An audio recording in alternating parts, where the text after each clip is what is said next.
Should we get started? Yes, yes? Okay, sorry.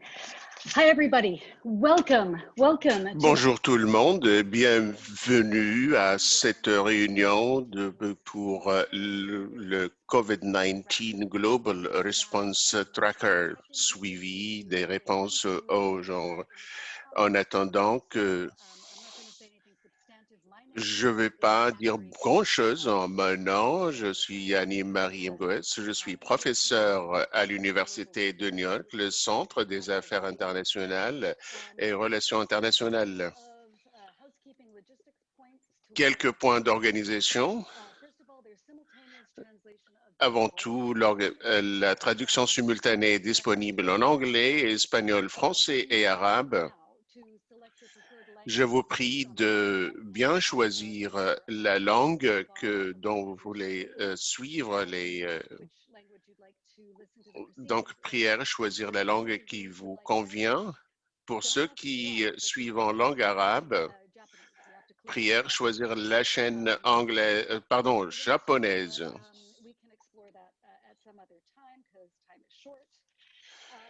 On n'a pas beaucoup de temps. Donc, autre chose, c'est qu'il n'y a pas de fonction chat. Donc, si vous voulez envoyer des questions, et je vous prie de bien les envoyer, prière, juste les poser en utilisant la fonction question. Et puis, on va certainement répondre aux questions après les panélistes vers 13 heures, heure locale. Donc, sans tarder, encore, je remercie les quelques 200 participants qui sont intéressés à cet outil utile et intéressant développé par les Nations Unies pour assurer le suivi des réponses d'un point de vue, genre pendant la période de la crise de COVID. Donc, ce travail a été développé par ces deux agences pour analyser le travail du gouvernement et voir surtout l'intervention et les réactions des gouvernements, comment cela est en train de changer structurellement la question de genre dans le futur. Ce débat de haut niveau va explorer comment inclure les femmes et les prioriser dans le cadre de ce travail. L'un des titres concernant l'efficacité partout dans le monde en assurant que l'égalité des genres reste une question pertinente. Donc, on va avoir des mots de bienvenue du sous-secrétaire et directeur exécutif du UN Women, José Lambo. Je ne vais pas lire tous les noms et les titres parce qu'on n'a pas beaucoup de temps. Donc, ce qui va suivre, c'est une présentation technique pour le Global Gender Tracker et puis on aura des panélistes, 3 invités vont intervenir, suivis par des questions, des réponses et puis des réactions de la directrice pour l'Asie et l'Europe et l'assistante directrice de UN Women. Donc, je vais passer la parole sans plus tarder à l'administrateur UNDP, Hakim Steiner, pour nous donner les mots pour le mot d'ouverture. Merci de nous avoir invités dans le cadre de cette occasion et c'est avec grand plaisir que vous rejoignez mon ami Vanzilek qui vous montre certainement que quelques personnes ont travaillé très dur pour impliquer des agences des Nations Unies et au-delà de ces agences pour développer cet aspect, le Global Tracker, et surtout dans le contexte de COVID au niveau national et au niveau local, ou également dans le contexte domestique, tout en espérant que cela va donner quelque chose de très important. Le Bikini qui vient, comme on célèbre le 25e anniversaire, sont guidés par une vision d'un monde plus juste et plus équilibré, c'est dont nous rappelons toujours. On a vu beaucoup de progrès. Le changement reste, malgré le progrès, le changement reste très long. Même avant la crise de COVID, 740 millions de femmes travaillées partout dans le monde sans couverture sociale ou sécurité sociale. On voit également qu'elles ont subi des réductions concernant leurs revenus. Ceci a exacerbé les inégalités entre les sexes. D'autres données de la PNUD nous donnent également que c'est un résultat qui touche à peu près 900, qui touche à peu près également beaucoup de femmes, un bon nombre de femmes.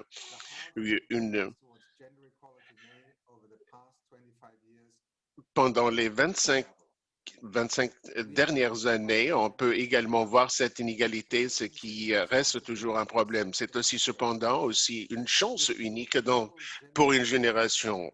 Ce nouveau Global Gender Expansion Tracker par le PNUD et UN Femmes,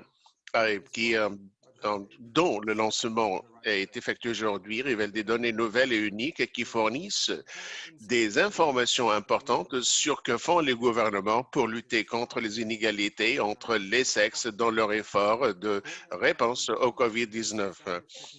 Le tracker, qui est coordonné par le PNUD et par la Direction technique substantielle des Nations unies des UN Femmes, a examiné plus de 2500 mesures de 206 pays et territoires. Nous avons identifié réellement et pu voir un aperçu de ce qui arrive. Par exemple, l'utilisation de la technologie numérique a eu un effet important sur un nombre important de personnes. Au Pérou également, le soutien aux femmes entrepreneurs a pu également faire présent. Mais en général, 40% également des mesures ont pris en considération la question du genre. Donc, ces réponses restent souvent aveugles concernant la question du genre. Seulement 40% sont intéressés à la sécurité des femmes, ont adressé par exemple les travailleurs non couverts.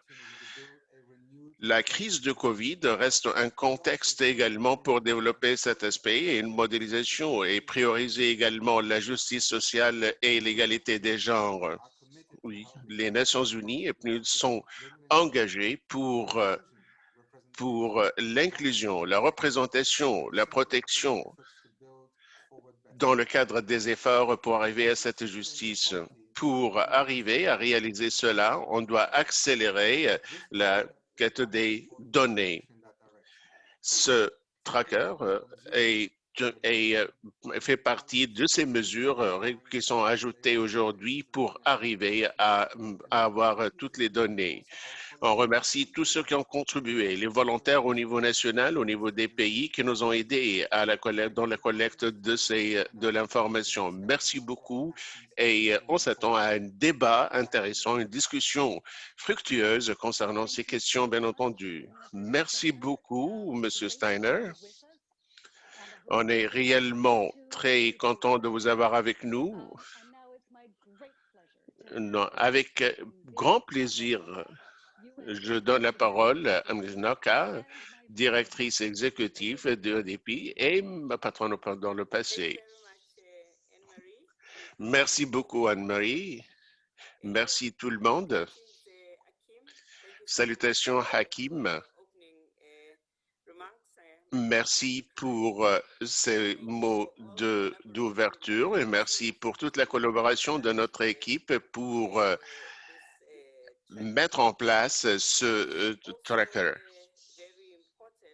Il est également très important de l'avoir en temps réel tant que nous pouvons toujours avoir de l'influence sur ce que les gouvernements peuvent faire.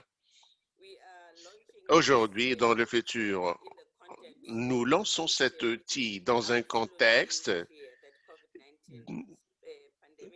où on voit clairement que la pandémie est en train d'affecter les femmes et les filles et en train d'aggraver l'inégalité au niveau du genre. Et notre objectif, c'est d'aider les gouvernements à adresser ces questions qui sont en train de s'aggraver, ces problèmes qui s'empirent. Il est important également de considérer les femmes dans des zones dans lesquelles les Nations unies ont investi dans le cadre des objectifs de développement durable. Et dans ce cadre, le système des Nations unies considère que c'est un outil qui peut l'aider. Également, la violence à l'égard de la femme. On voit que pendant les confinements, les femmes, on voit à travers le tracker qu'on voit qu'il y a des femmes sont en train de lutter pour se faire entendre, sont en train de perdre leur travail dans des secteurs où elles sont fortement représentées et souvent elles ont perdu leur contrat sans sécurité et autres. Donc, et souvent, c'est des femmes qui n'ont ni des économies ni d'assurance. Et même auparavant, il y avait d'autres crises, là où les femmes ont subi également des injustices et n'ont pas été en termes de paiement et autres. Également, la fermeture des écoles a compliqué les choses pour les femmes. Les femmes étaient dans l'obligation d'éduquer leurs enfants et les prendre en charge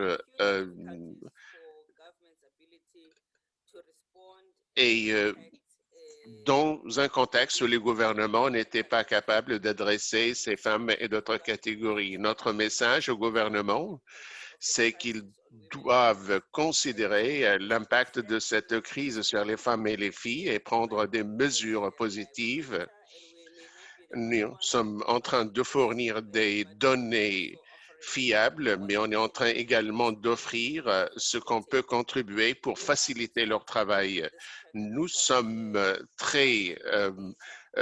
nous sommes pour ce travail et nous soutenons ce travail, ce que les gouvernements sont en train de faire dans 3 domaines de politique générale, dans le cadre de mesures qui concernent la violence à l'égard des femmes et assurer la sécurité économique des femmes et le soutien des femmes qui ne sont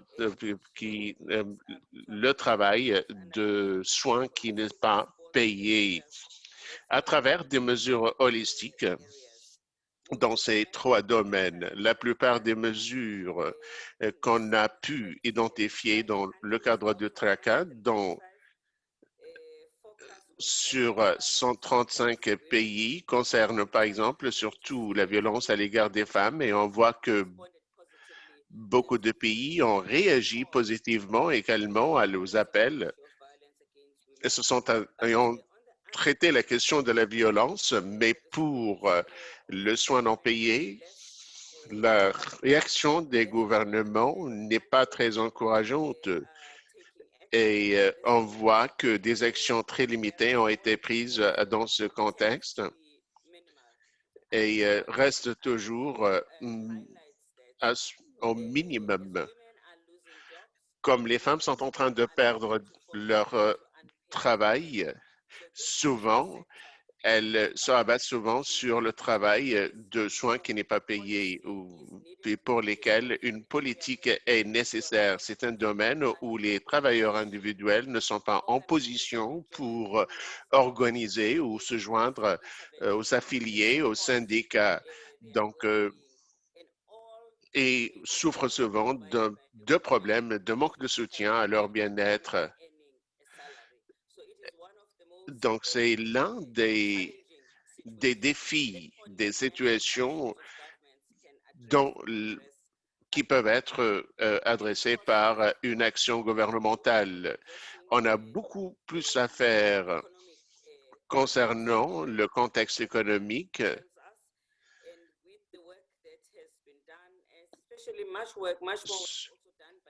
Beaucoup de travail a été fait également par le PNUD et également on peut utiliser ce tracker pour analyser les significations dans le cadre de soutien économique, surtout en termes de stimulation qui ont été annoncés par des gouvernements qui concerne les femmes dans le secteur informel. Donc, merci pour le soutien que vous nous avez accordé et on s'attend à entendre un peu plus sur ce travail de ce tracker extraordinaire. Merci beaucoup. Et maintenant, tout le monde veut savoir ce qu'est ce tracker. Donc, je donne la parole à Sarah Hendricks, directrice de la division de soutien, et Raquel Lagunes, directrice de l'équipe Gender. Je vous laisse. Donc, je ne vais pas vous appeler en séquence. Merci avec Raquel. On est très, très heureuse d'être avec vous et de parler de cet outil extraordinaire. L'administrateur de PNUD et le directeur exécutif de UN Women l'a mentionné clairement. Cette pandémie a affecté les femmes d'une manière très, très importante. Comment peut-on faire face à ces mesures et quelles mesures prendre pour faire face, par exemple, à quelques problèmes comme la violence à l'égard des femmes, mais également la sécurité et le travail de soins qu'on voit qui est en train d'augmenter. Donc, le PNUD et UN Women ont rejoint leurs forces pour développer cette équipe pour mettre en place le tracker. On a compilé, on a analysé à peu près 2500, plus que 2500 mesures dans plus de 200 pays et territoires. Nous sommes assurés que le tracker est aussi global que possible, mais à un niveau universel, au niveau global. Ce tracker, c'est une plateforme vivante aujourd'hui. On est en train de travailler pour l'améliorer avec l'aide de nos partenaires, avec les États membres, la société civile et bien entendu avec l'aide des autres agences onusiennes. On est là pour partager avec vous quelques tendances émergentes qu'on a pu identifier. Donc, je vais passer à la diapo suivante pour vous donner cette idée. Là, il s'agit d'une vision globale. Globalement, 164 gouvernements ont pris non, identifié 992 de mesures qui ont pris en considération également la question genre en réponse à la pandémie COVID-19. Plus que 70% de ces mesures concernaient également des actions pour lutter contre la violence à l'égard de la femme.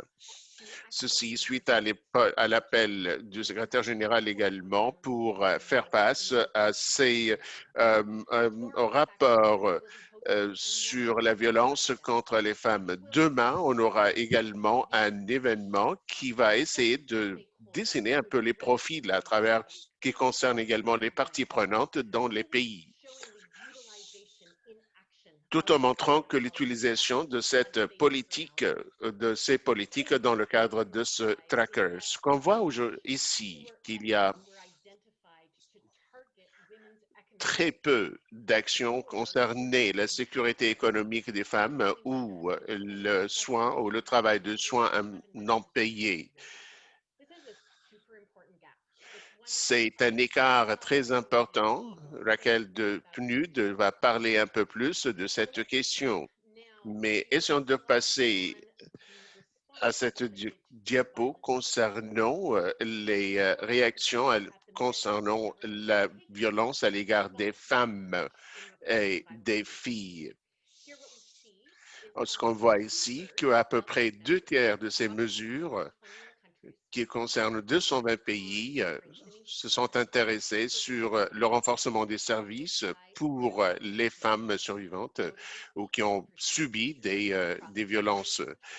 Seulement 48 pays ont intégré la violence contre les femmes dans leur plan de réponse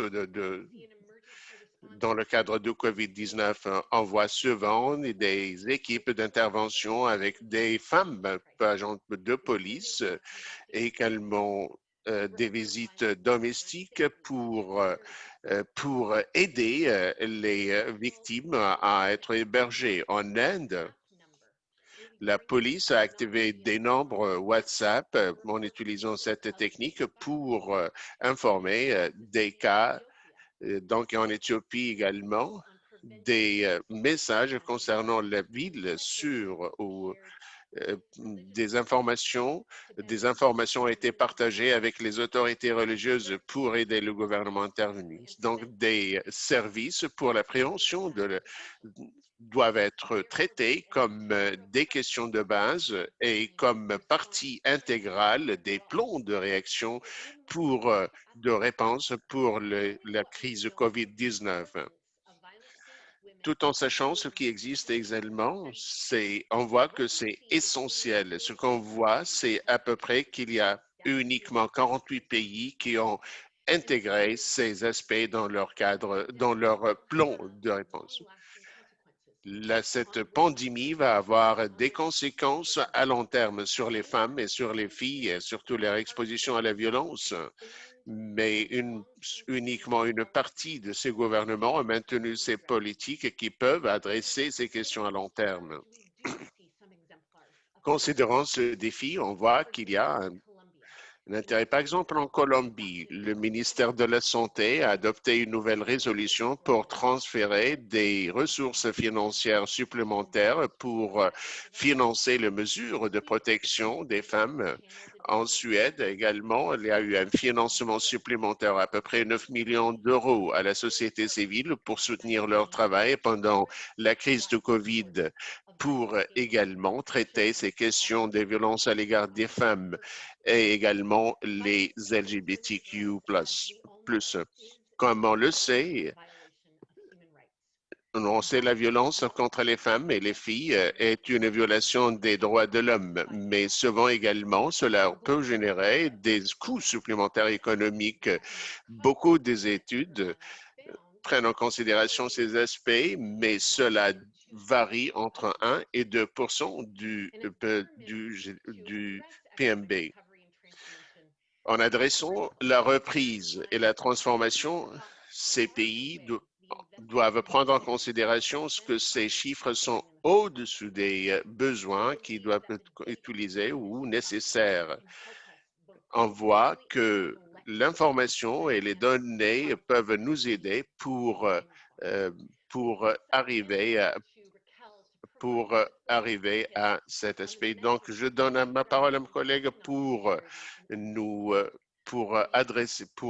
donner plus de détails sur ces questions. Merci beaucoup, Sarah. Est-ce qu'on peut passer à la diapo suivante?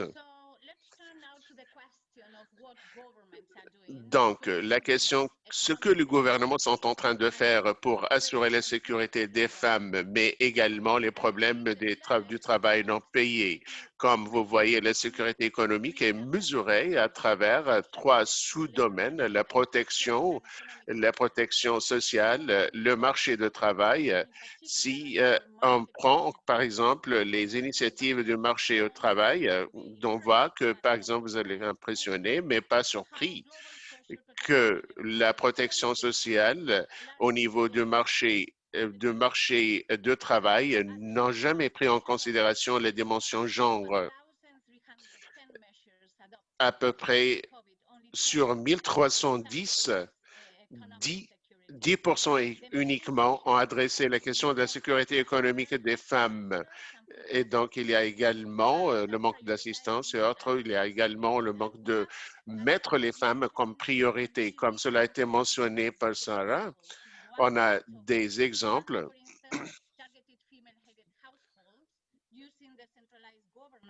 comment utiliser le gouvernement central pour structurer ce travail. Et un autre essentiel, un point essentiel, par exemple au Togo, c'est l'intervention pour arriver à soutenir les femmes dans le secteur informel et les coopératives pour femmes à travers des soutiens. On a d'autres bons exemples qu'on va prendre en considération. Si on prend en considération les mesures fiscales, on voit que, par exemple, on peut canaliser, par exemple, des ressources aux aspects domestiques, mais on voit également quelques pratiques positives. Même s'il y a quelques bons exemples, on a, par exemple, d'autres problèmes d'autres pays qui ont priorisé également des des revenus fiscaux pour soutenir le secteur du tourisme qui emploie en grande partie des femmes. En Colombie également, qui a développé un programme de formation pour les femmes dans le domaine de l'économie numérique. Donc, qu'ils peuvent continuer à vendre leurs produits pendant le confinement. Passons maintenant à la diapo suivante. Là, je vais vous donner quelques chiffres concernant le travail non payé. Là, on voit par exemple 61 pays uniquement, ça veut dire le tiers des pays impliqués dans le tracker, qui ont adressé la question du travail non payé dans le cadre de la crise politique, dans le cadre des réponses de la réaction qui concerne le secteur en général et le marché de travail. Là, on voit par exemple les mesures qui concernent les services de soins, l'assistance sociale, par exemple, augmenter les pensions pour les familles, mais également de l'argent liquide pour des programmes bien déterminés. Après les fermetures des écoles. Donc, également, on a quelques bons exemples dans quelques pays, en Pologne, en Autriche ou autres. Les enfants ont bénéficié de subventions pour des soins pendant 3 semaines et 14 jours supplémentaires également. En passant à la sous-catégorie suivante, par exemple, en concernant les mesures qui concernent le marché de travail, on voit que les gouvernements ont introduit des mesures de travail flexibles et on a quelques bons exemples en Bolivie, en Monténégro.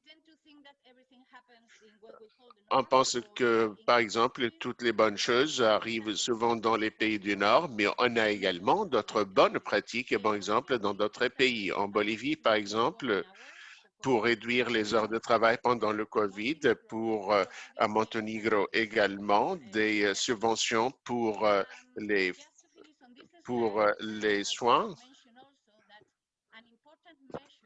mais d'autres mesures ont été également assurées comme le soin à long terme pour les personnes âgées ou pour les personnes souffrant d'handicap. On voit, par exemple, d'autres exemples en Australie ou au Costa Rica. Les deux pays, on voit que la sécurité sociale, les services de sécurité sociale sont restés ouverts pendant le confinement. Vous pouvez avoir toutes les dans le tracker, toutes les informations, toutes les mesures également. Et là, je vais terminer avec cette diapo parce qu'on ne peut pas finir, sans parler du futur et des recommandations ou les étapes suivantes pour arriver à une égalité ou une réaction qui prend en considération l'égalité entre les genres.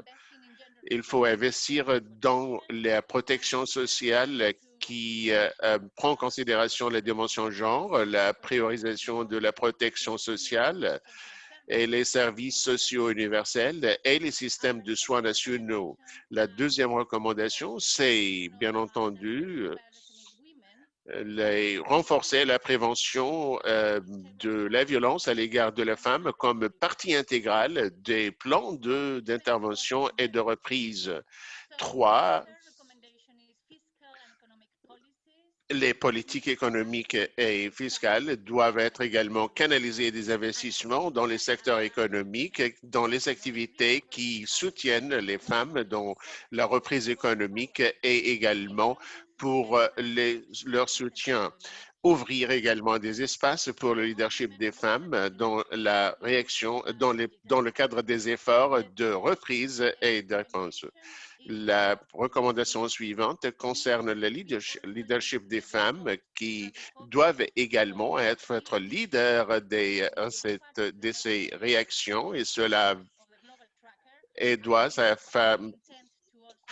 ça va constituer une partie de la phase suivante du tracker. Et finalement, on veut pousser pour quelque chose de plus grand, de plus important. Ça veut dire c'est renforcer encore ou consolider et bâtir et pousser pour des contrats sociaux renouvelés et plus résilients et des modèles économiques plus résilients qui prennent en considération la justice sociale et les droits sociaux.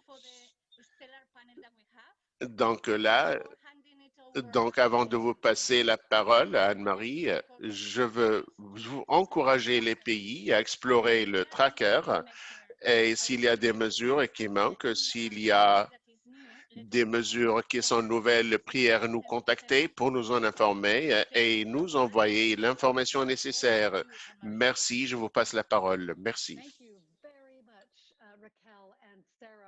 Merci beaucoup, Raquel et Sarah. Je suis certaine que vous êtes très enthousiasmés au vu de l'utilisation de cet outil. Voilà l'adresse data.undp.gendertracker. Donc voilà, vérifiez ce que font vos pays, regardez quels sont les thèmes régionaux et toutes les données. Je ne peux que souligner le fait qu'il est très impressionnant et extraordinaire d'avoir un outil comme celui-ci à notre disposition pour les innovations lorsque les gouvernements sont disposés. Donc, essayons de faire en sorte que tout ceci soit une transformation pour le bien de l'égalité des genres. C'est une expérience en temps réel et dans la vie réelle. Nous avons tellement de chance d'avoir un panel de personnes expérimentées qui peuvent nous parler de ceci. Notre premier intervenant va être la des femmes, du genre et de la diversité, Elisabeth Alcorta. Nous avons également une économiste qui est auteure de l'état d'entrepreneuriat. Et nous avons également Hakim Abab, directeur exécutif de l'association des femmes et du développement. Et donc, je vais tout d'abord donner la parole à Madame la ministre de l'Argentine, Madame Elisabeth Gómez Alcorta. Il se trouve que l'Argentine est un des pays qui sont reconnus dans le tracker pour sa performance extraordinaire en matière de politique innovante pour atténuer les impacts du confinement et aussi pour s'attaquer à la problématique la problématique des femmes. Je souhaiterais vous présenter des excuses à l'avance si jamais je devais vous interrompre avant la fin de votre intervention. Chaque panel a 10 minutes pour répondre à 2 questions, donc je vais vous demander d'être bref, concise dans vos réponses. Madame la ministre Alcorta, commençons par la question de la violence sexiste. L'Argentine, comme de nombreux autres pays, a vu une recrudescence de la violence domestique et sexiste et cela pourrait empirer dans les semaines à venir. Nous voyons d'après le tracker que votre gouvernement a eu une réponse très forte. Pouvez-vous nous dire un peu plus ce qu'a fait l'Argentine pour empêcher, pour atténuer la violence sexiste? Bonjour, on m'entend, n'est-ce pas? Bien, très bien. Alors, tout d'abord, je voudrais remercier pour cette invitation à participer à cette réunion, au lancement et à la présentation publique d'un outil absolument vital qui nous permettra de renforcer les politiques en matière de genre. Il faut systématiser ce travail, mettre cette information à disposition et cela nous permet de présenter tout ce que l'on fait pour le développement, les évolutions en matière d'égalité de genre. Dans ce sens, en Argentine, nous célébrons le travail des Nations Unies dans ce domaine. En décembre 2009, en Argentine, nous avons vu l'arrivée d'un nouveau gouvernement qui a changé l'agenda public avec la création d'un ministère de la femme et de la diversité, dont le mandat est de formuler, de coordonner, de faire avancer des politiques pour garantir le droit des femmes et des personnes des collectifs LGTB et autres. Tout particulièrement, il est important de vous dire que le 3 juillet dernier, le pouvoir exécutif national a présenté le plan national d'action contre les violences de genre pour les 2 années à venir, 2020, 2021, 2022. Ce plan résulte d'un grand processus participatif qui a permis d'incorporer des propositions de la part de personnes de toutes les régions du pays, le secteur public, la société civile. Un grand nombre de rencontres ont été organisées, des forums avec des organismes et des agences de l'État par le biais de différentes modalités de participation présentielle lorsque cela était possible ou virtuelle. Il s'agit d'un plan intégral qui souhaite être participatif, fédéral, intersectionnel, transversal, concernant une problématique largement étendue sur la prémisse que les violences domestiques constituent une violence contre les droits humains et que l'État doit garantir la protection des droits et assurer aux femmes un projet de vie autonome. Il y a 5 mesures de responsabilité directe de la part de 42 organismes, de 20 ministères et d'agences centralisées en matière de prévention, d'assistance, de protection et de réparation des violences pour question de genre, et, y compris les fémicides et autres. Ce plan n'est pas une mesure isolée, il fait partie d'une politique plus large, plus ambitieuse, qui vise à contextualiser les violences et prévoir des interventions stratégiques efficaces. Et dans ce sens, pour répondre à la question suivante, nous sommes conscients que les violences sont souvent provoquées par des situations d'inégalité structurelle entre les genres. Et voilà pourquoi la politique de violence ne peut être dissociée de la politique en matière d'égalité des genres, car l'approche doit être intégrale. Nous sommes convaincus qu'il est important de reconnaître les capacités et de renforcer les ressources de personnes en situation de violence afin qu'elles puissent construire des projets de vie autonomes. Et cela est fondamental. Voilà pourquoi nous avons présenté un programme qui a été voté par décret présidentiel. Il a été mis en place ce vendredi dernier avec le président de la Nation et il offre l'assistance aux personnes victimes de violences par le biais de transferts d'argent pendant 6 mois, équivalent à un salaire minimum. Les femmes reçoivent directement, les personnes qui sont victimes de violences reçoivent directement cet argent et en même temps, elles reçoivent une aide psychosociale, car il s'agit d'une politique dont l'horizon est de modifier les conditions structurelles qui font que la violence pour question de genre se reproduit.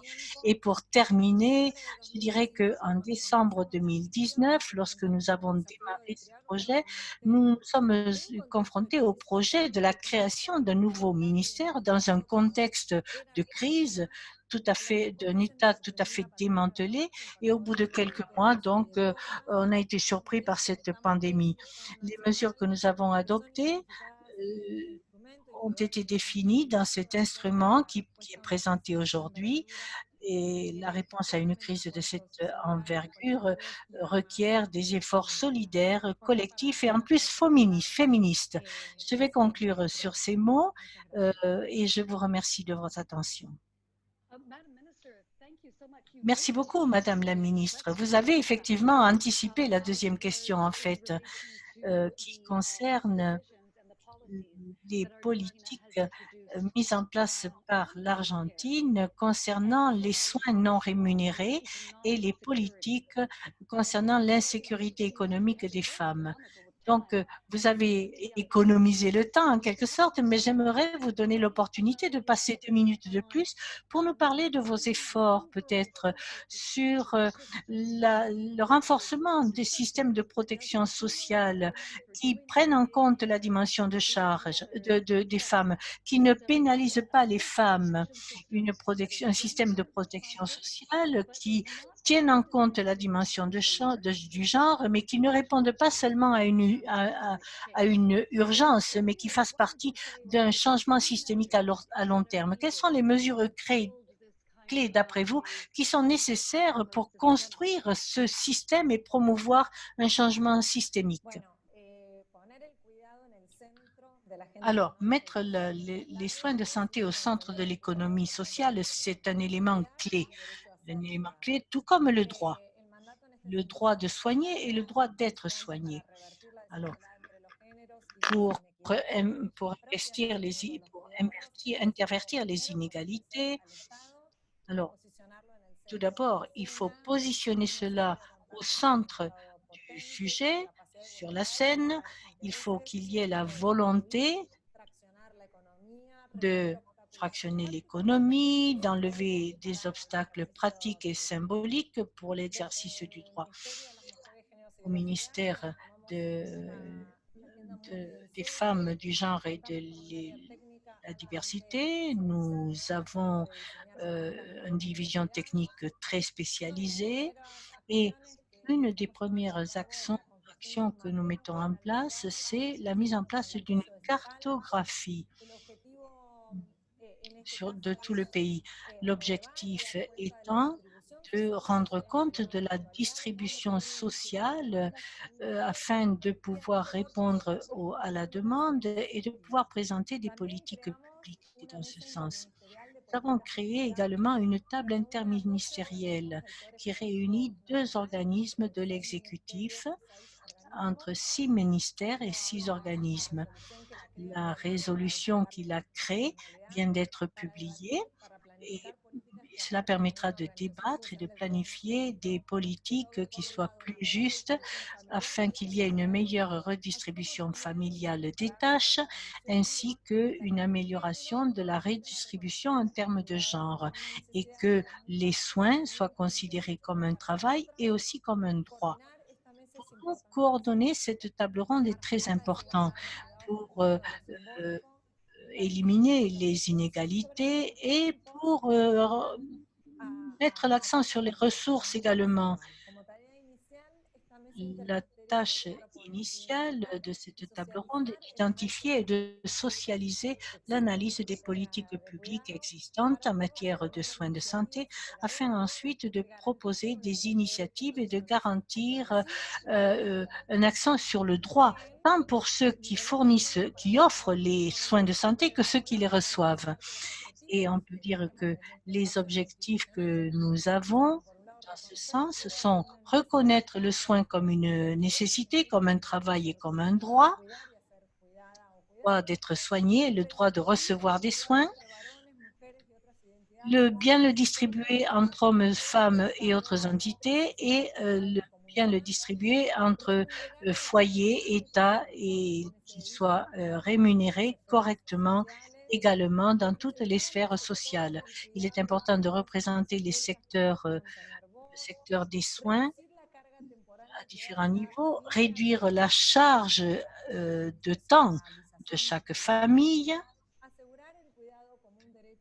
garantir les soins de santé comme un droit pour tout type de famille, reconnaissant les diversités multiples des familles qui existent, garantir les soins de santé à toutes les personnes adultes ayant un handicap, garantir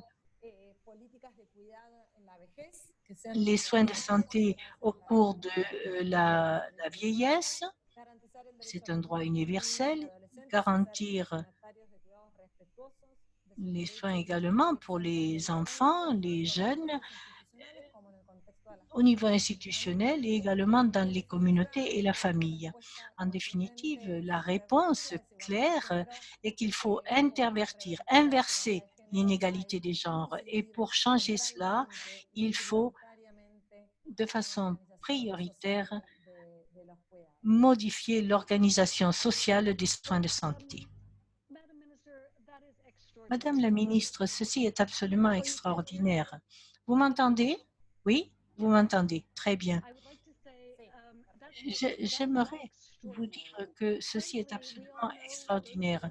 Franchement, toutes celles d'entre nous qui sommes impliquées dans les politiques, il n'y a rien de tel qu'une crise pour que les gens se concentrent.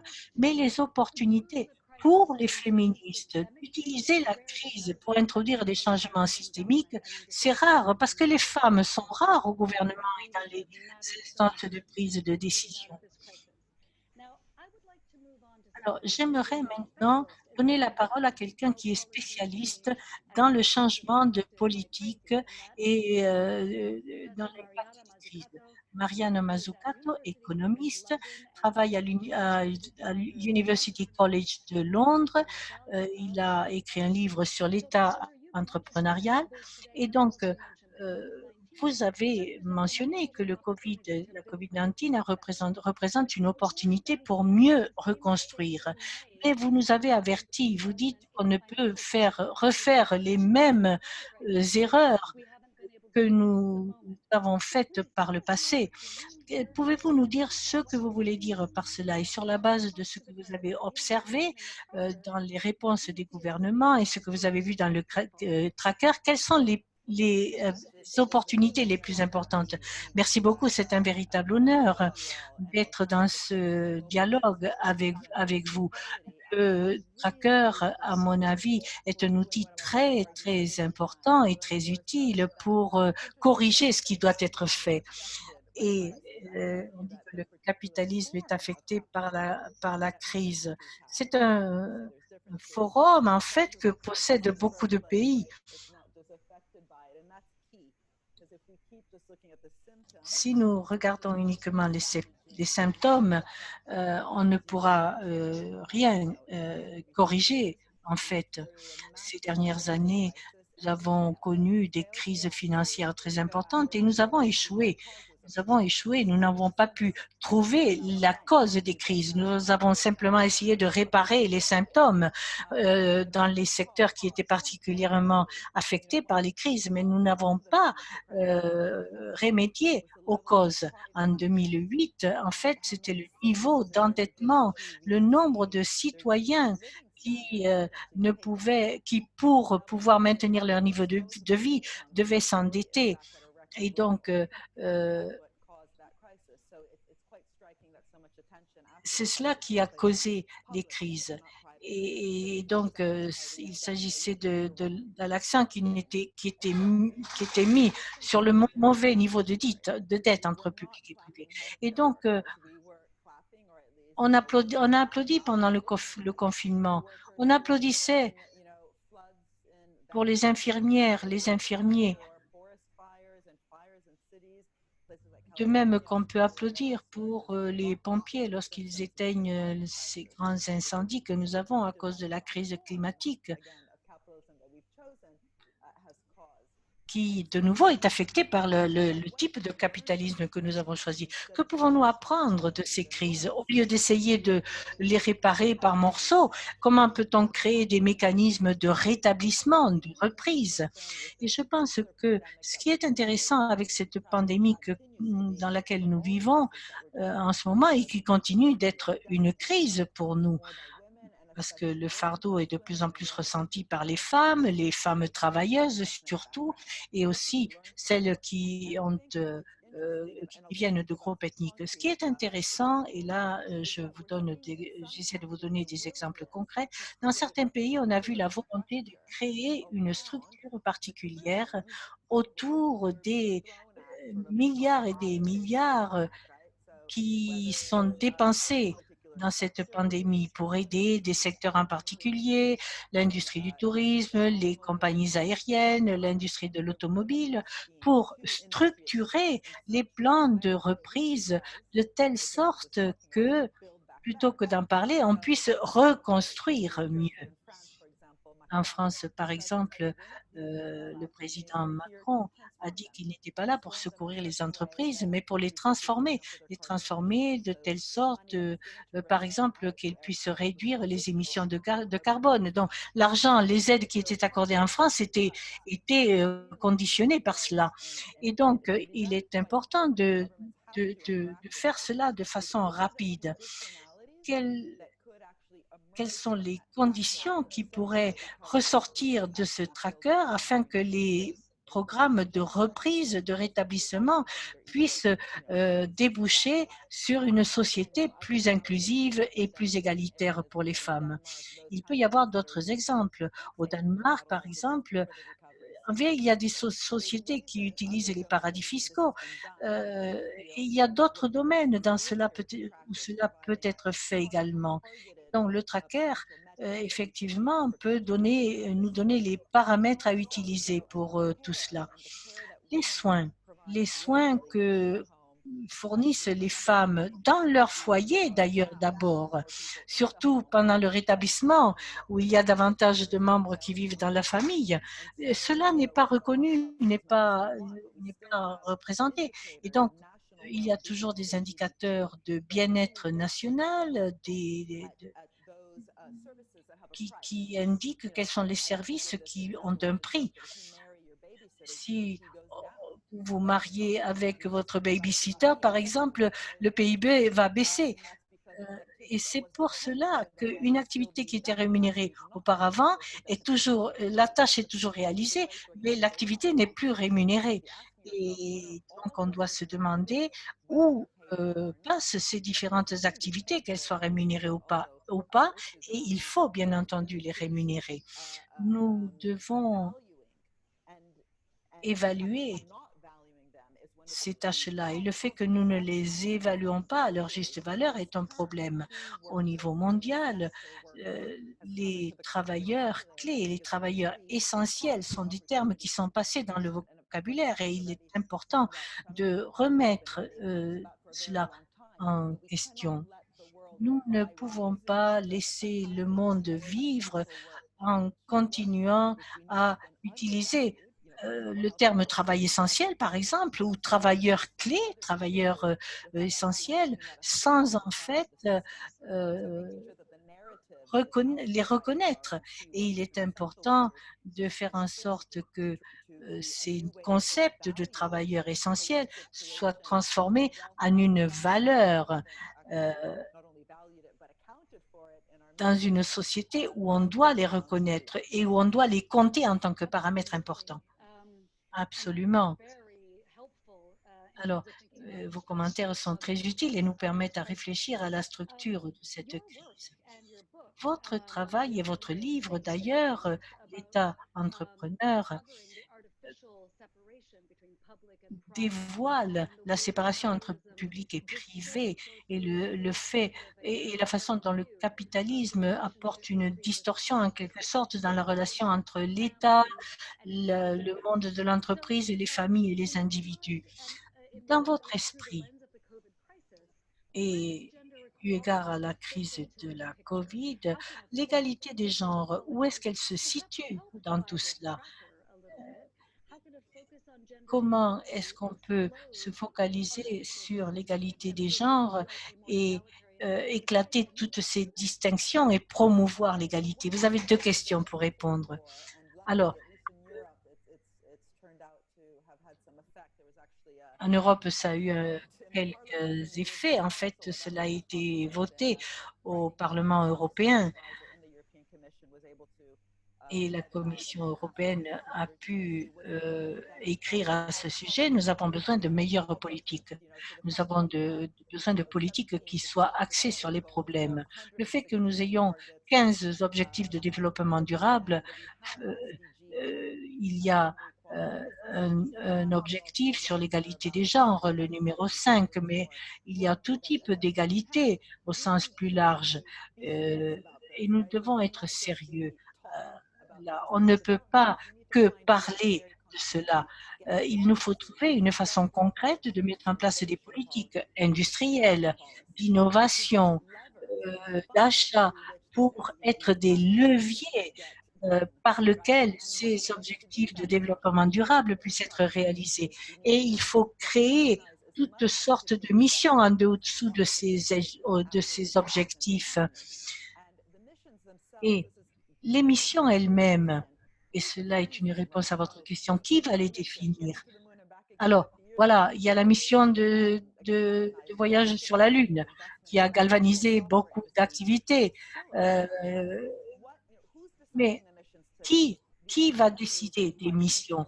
Les ODD requièrent des missions qui soient co-créées. Ça ne peut pas être un processus descendant avec les leaders en haut. Il faut un engagement. Il faut que la voix des femmes, tout particulièrement, se fasse entendre dans ces différentes organisations. Et je pense que les campagnes sont nécessaires et il faut que cette voix soit entendue autour des tables rondes. Là, par exemple, les villes sans carbone, ça a généré des implications sur le genre. Il est important donc de faire entendre la voix des femmes pour qu'on puisse créer, imaginer le type de société dans lequel nous souhaitons vivre, ainsi que toutes les implications qui en découlent. Et je conclurai sur ce point, ensuite je me tairai. Nous avons besoin de réfléchir à la problématique du genre, pas seulement en termes de redistribution, mais de distribution anticipée. Comment créer de la valeur?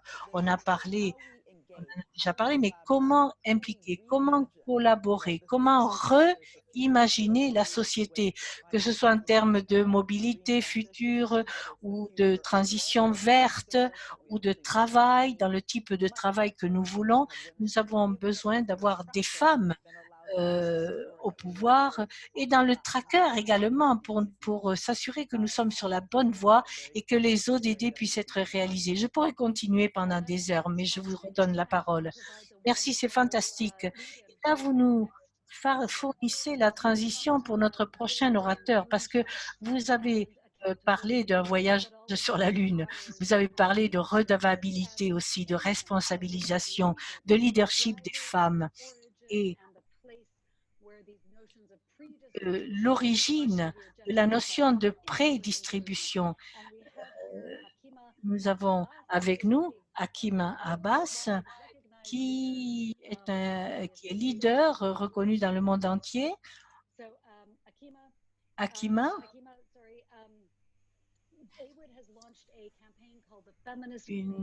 une campagne féministe a été lancée. Pouvez-vous nous en parler et nous dire quelles sont les demandes clés des organisations féministes qui sont à la base de cela? Merci beaucoup Anne-Marie. Merci à toutes les intervenantes d'ailleurs. Vous avez vraiment jeté les bases de mon intervention. Et lorsque la pandémie a commencé, et lorsque nous avons vu la crise économique approcher, cela nous a poussé, nous a incité à l'action parce que nous avons vu ce qui était très douloureux pendant la crise de 2008. Donc, il est important de centrer les femmes au cœur des demandes. Et bien entendu, ceci est important. Nous savons qu'il y a des inégalités économiques dans le domaine du travail non rémunéré, les femmes qui sont payées moins que les hommes.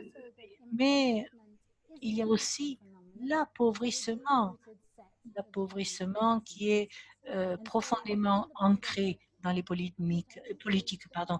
Et lorsque on a vu les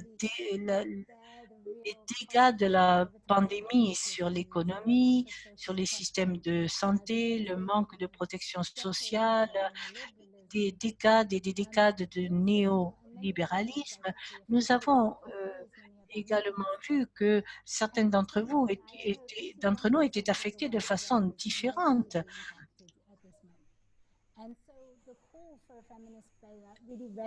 Et donc, les mouvements de féministes se sont véritablement mobilisés avec des actions au Kenya, en Thaïlande, un peu partout, où les femmes sont allées dans la rue, sont allées sur Internet pour appeler au changement.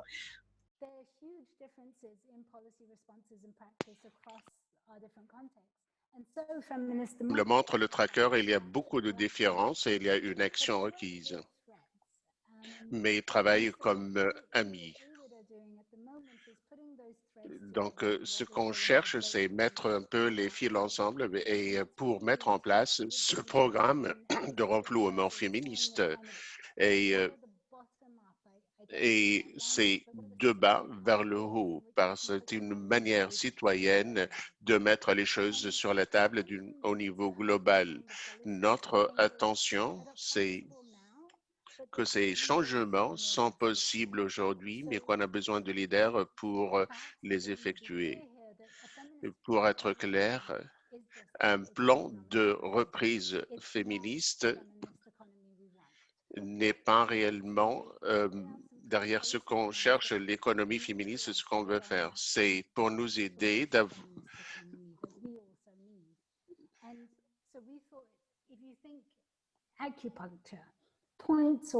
Donc, si comme l'acupuncture, on doit changer l'énergie et ouvrir un peu cet aspect pour l'échange. Je propose quelques solutions.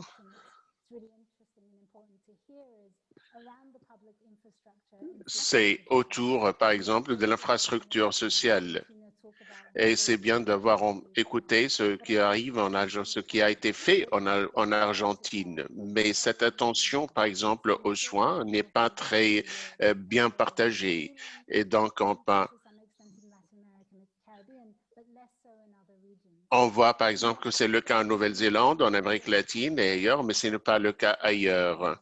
Donc, l'attention à l'investissement dans cette structure sociale, infrastructure sociale, c'est la chose l'importante. Comment par exemple, c'est se focaliser autour du soin, surtout que s'être focalisé tout autour de la production. Même ça, pour des siècles, cela a été le cas. La pandémie aujourd'hui a exposé cet aspect et nous montre que notre société dépend de ce travail de soins, dépend énormément de ce travail de soins. Et en même temps, cette pandémie a aggravé la charge des femmes, a augmenté cette charge assumée par les femmes.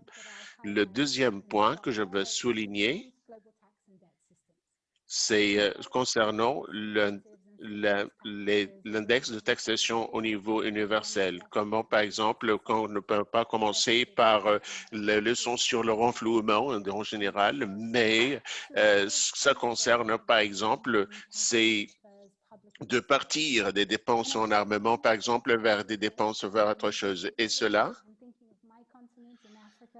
je pense à mon continent en Afrique, où la dette publique, j'ai eu quelques débats, quelques discussions avec les ministres des Finances et disent qu'est-ce qu'on peut faire avec toute cette dette. il y a une grande richesse qui existe, qui s'est développée d'une manière exponentielle, mais donc la richesse existe et on doit la prendre en considération. C'est juste pour conclure.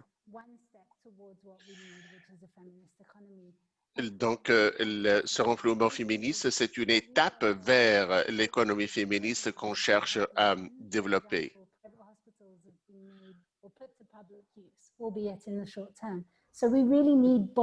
Donc, on a besoin de propositions et on a besoin d'idées et on ne peut pas se permettre ce retour au statu quo comme les choses l'étaient.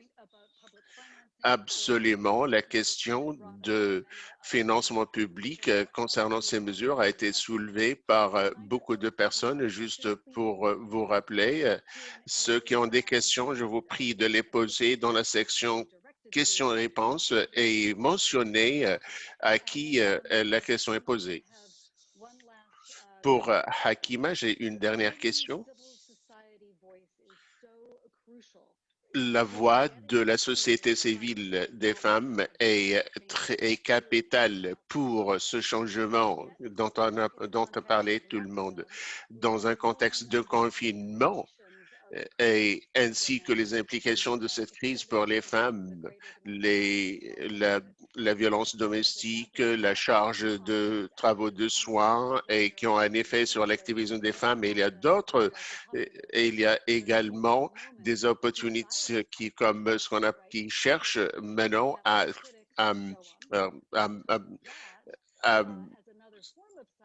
faire taire les voix des droits, des appels de droit. Par exemple, il y a un gouvernement qui a instruit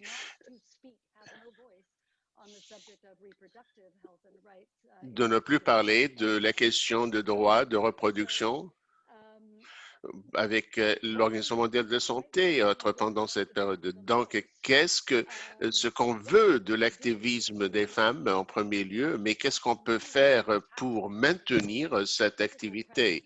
Et surtout qu'on a besoin de présence physique, par exemple, de protestations et autres. Comme vous l'avez mentionné, la pandémie a accéléré beaucoup de choses, mais également c'est une opportunité pour beaucoup d'autres de saisir l'opportunité pour faire un backlash. Donc, et a réduit l'espace d'influence. On utilise des plateformes comme celle-ci, mais il y a l'écart numérique, bien sûr, qui est un grand problème. On doit nous rappeler qu'il y a peut-être bien toujours ces obstacles.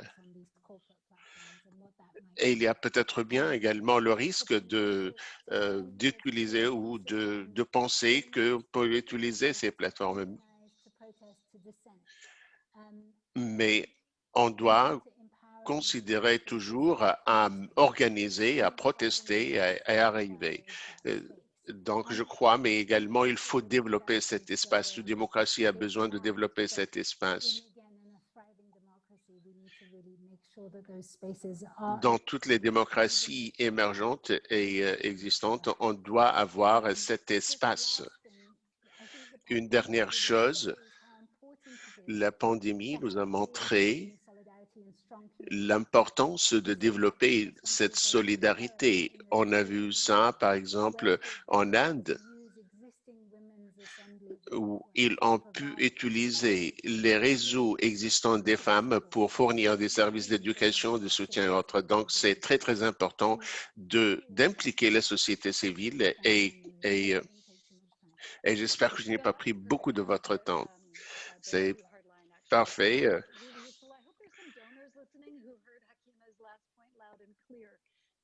Je crois que j'espère qu'il y a toujours des donateurs qui sont en train qui soutiennent ces organisations, ces réseaux. Donc, il faut investir aujourd'hui. La meilleure réaction devient toujours lorsque on a ces réseaux et ces structures qui existent. Donc, merci au panel et on a un grand nombre de questions.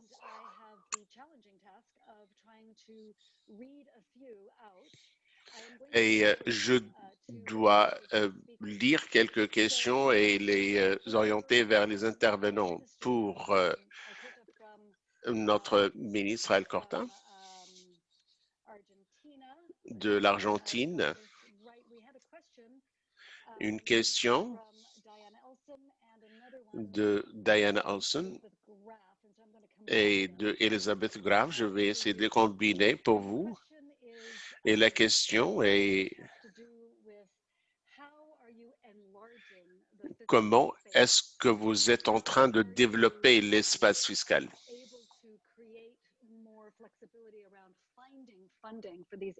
Comment est-ce que vous êtes en train d'élargir les possibilités de trouver le financement nécessaire pour ces activités? Est-ce que vous avez pu utiliser la budgétisation axée sur le genre pour des allocations, pour des dépenses concernant l'égalité entre les genres? Est-ce qu'il y a une action internationale qui peut vous utiliser à mieux développer cet espace? Et je crois que cela concerne également le point qui a été soulevé par Hakim concernant le système de dette. Je vous prie de prendre 2 minutes pour réagir. Oui, merci. Merci pour ces questions. Alors, j'aimerais vous donner un chiffre que je n'ai pas donné auparavant. Je vous ai dit qu'en décembre 2019, on a créé le ministère des Femmes, du Genre et de la Diversité. Et donc, en Argentine, on a fait un saut quantitatif et qualitatif par rapport aux institutions qu'il y avait avant. Il y avait un Institut national de la femme qui dépendait du ministère du Développement social. Le pouvoir exécutif a envoyé au Congrès, il y a 2 semaines, le budget pour l'année 2021 et le saut d'écart par rapport au budget de l'Institut national de la femme est de 23 fois supérieur. Et cela est absolument important parce que dans ce plan national d'action que nous avons présenté, plus les politiques concernant l'égalité, au-delà du fait qu'une partie du financement est obtenue par la voie internationale, mais en tant que prêt, et donc c'est toujours un investissement quand même, eh bien je crois qu'il ne fait absolument aucun doute qu'il s'agit là d'une décision politique. Donc, on investit, et j'aime beaucoup utiliser le mot investissement. Ce n'est pas une dépense, on investit.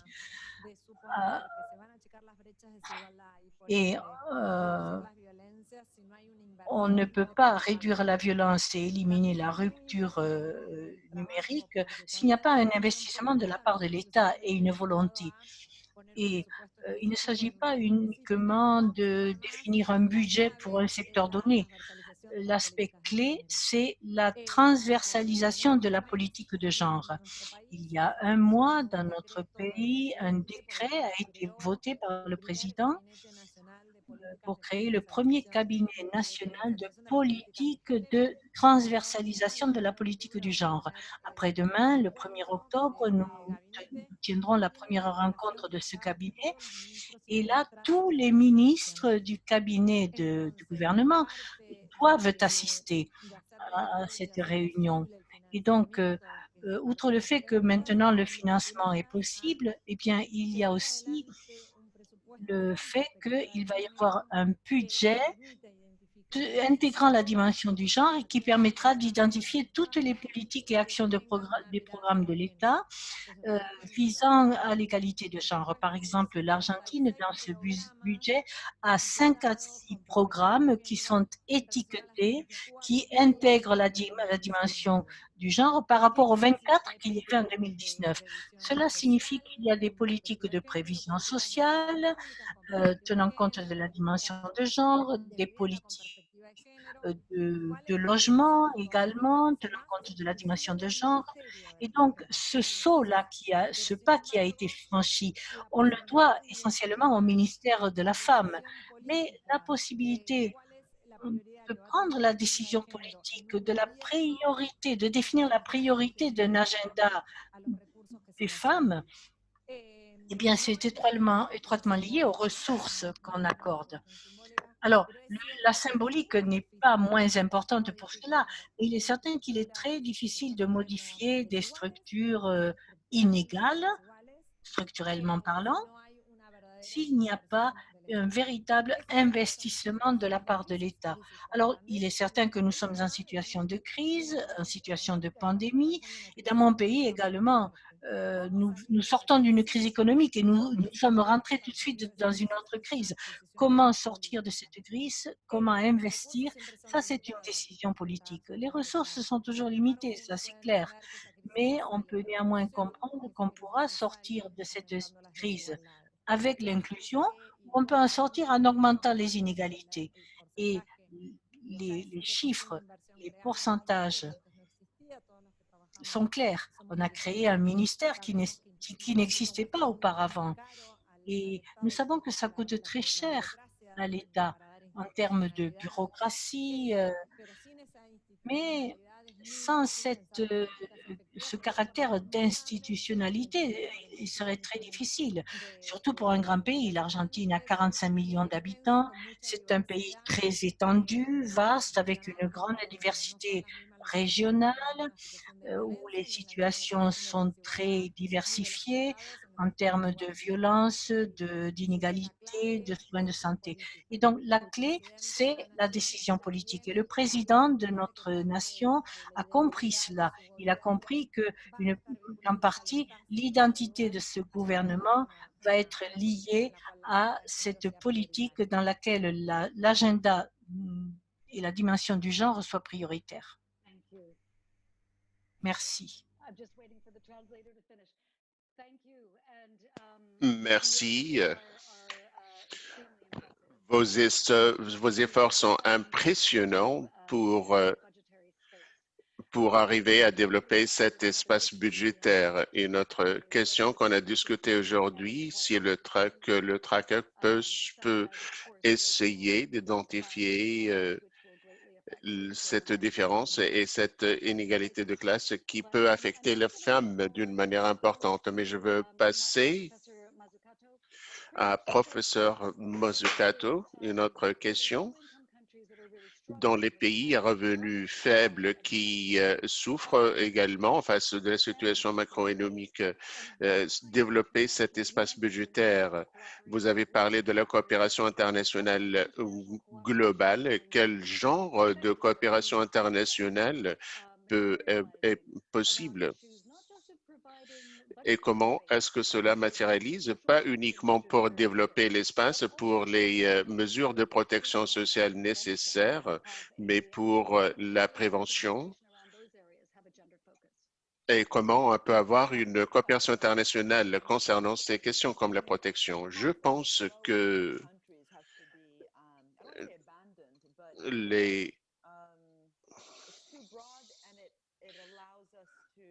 la définition des pays à revenus faibles est une définition et à considérer. Les capacités qui existent dans des pays, dans ces pays, varient d'un pays à l'autre selon les investissements que ces pays ont effectués. Par exemple, en Inde et au Vietnam, il avait, par exemple, une réponse ou une réponse beaucoup plus positive vers COVID que dans d'autres pays développés. Ça veut dire c'est à travers l'implication de la société civile et à travers un partenariat symbiotique.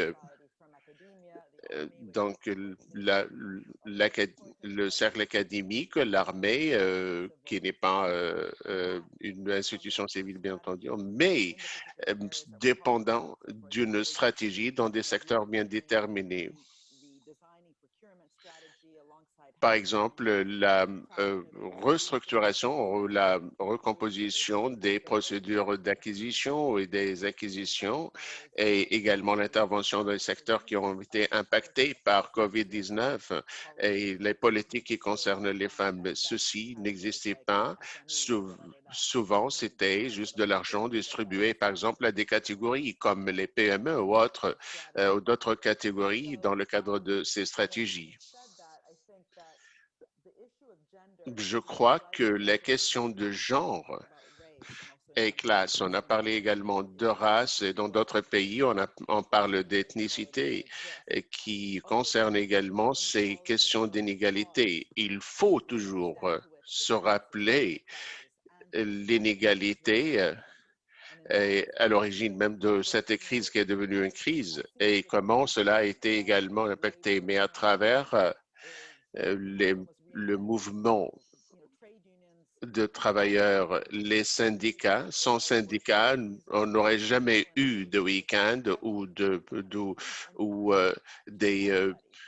congés ou autres. Donc, il était d'intérêt et souvent,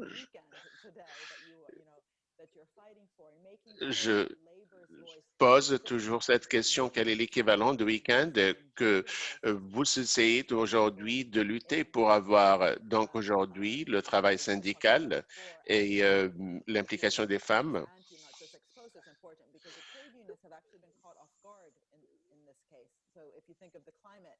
Donc si on pense par exemple de la crise de climat, il y a ce concept de la transition juste vers une économie plus verte et ne laisser personne derrière, donc investir dans la capacité des gens pour assurer cette transition, pour avoir de nouvelles capacités. Mais cette question dit que on propose qu'il y ait quelqu'un qui a identifié cette transition et les autres doivent s'adapter. Mais aujourd'hui, si on a le genre et les organisations de femmes et avec des backgrounds différents, avec donc qui peuvent proposer quel genre de mesures elles doivent avoir pour assurer la reprise, pour assurer cette économie. Donc, souvent, il y a, une fois le budget finalisé, ces partis souvent évaluent le budget et essaient de voir l'impact sur les gens et sur les femmes. Donc, aujourd'hui, c'est cet aspect qu'on doit chercher toujours à identifier concernant le développement d'une meilleure économie. Et là, j'invite les syndicats à être plus progressistes. Ils sont progressistes, mais à être plus en ligne de défense, mais essayer d'être dans l'attaque, pas uniquement de défendre les travailleurs contre beaucoup de choses qui arrivent aujourd'hui, mais être actif comme partie essentielle. Absolument. Sur ce point, concernant les forces ou le pouvoir des organisations, je tourne à Hakim Abbas avec cette question. Vu les défis concernant la participation des femmes et des organisations féministes, surtout en ce moment, qu'est-ce que les Nations unies sont en train de faire pour s'assurer que ces espaces sont ouverts et sont accessibles, y compris les espaces qui ont été mentionnés par professeur Mazzucato?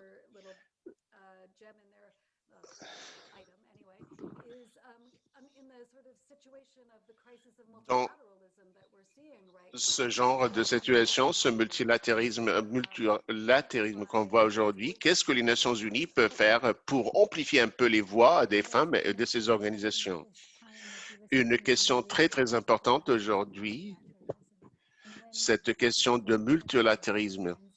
Lorsque le professeur Mazzucato parlait de la transition, d'une manière, on a besoin d'un engagement local, mais également d'une solidarité internationale. Ce que peut être une transition dans un pays au nord peut être également difficile pour les pays du Sud. Donc, on a besoin de cette solidarité internationale pour essayer d'unifier les actions et on a besoin que les femmes soient un peu à travers ces structures. Et la contribution des Nations Unies, c'est de rendre public ce que les autres ne savent pas. Quelques politiques ne sont pas publiées, ne sont pas rendues publiques. Et comme ça, nous l'avons mentionné, la participation des femmes, des féministes, ne doit pas arriver après ces politiques, mais ces politiques doivent être décidées avec la contribution des féministes et des femmes. Une dernière chose sur la participation. Un mouvement féministe et de femmes importants doit être focalisé sur ces problèmes d'inégalité. Et ce que cela et l'implication de cela pour le financement.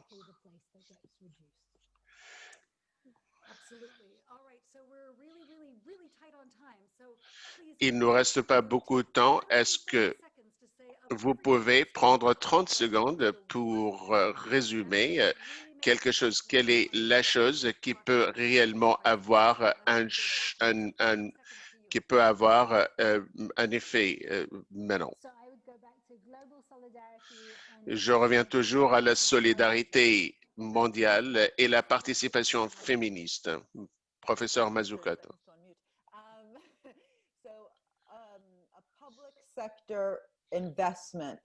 Un investissement du secteur public avec une infrastructure au cœur duquel on trouve l'acteur féministe, donc pour ne pas réellement bousiller tout. Tout cela est bien enregistré, vous pouvez le consulter après. Ministre Arcota, 30 secondes, un seul point. Un État puissant, un mouvement de femmes dans toute sa diversité, au foyer et ailleurs, et un féminisme populaire international.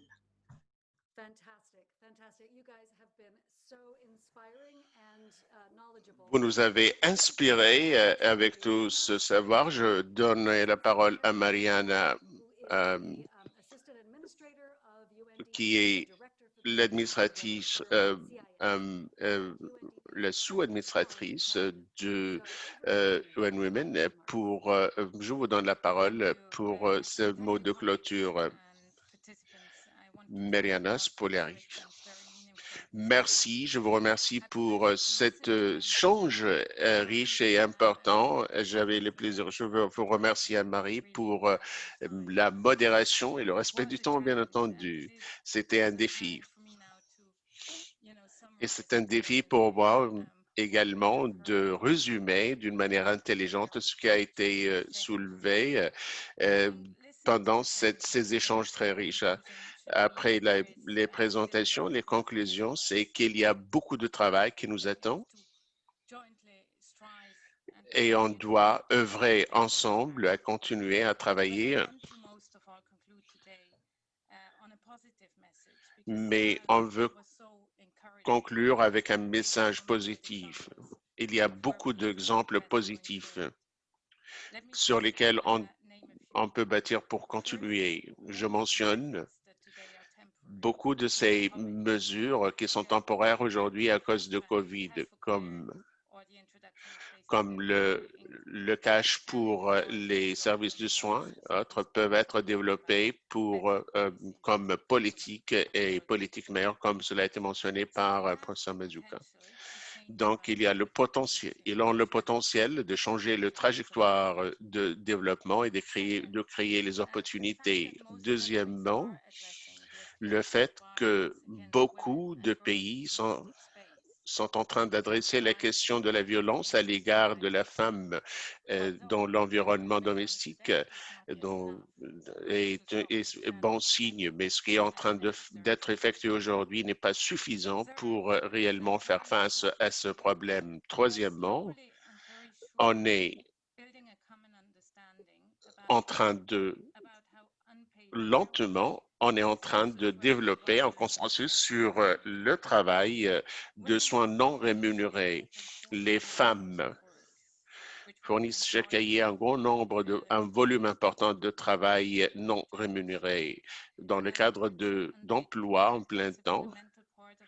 Donc, le travail de soins non rémunérés fait partie des activités qui soutiennent notre économie et les réponses COVID-19 ont commencé à identifier cet écart entre les femmes et les hommes.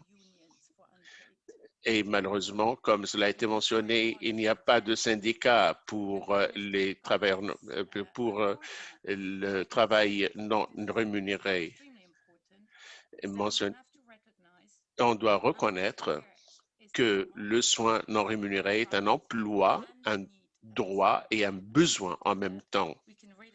Si on reconnaît cela, on pourra avancer. Et finalement, nos attentes que COVID-19,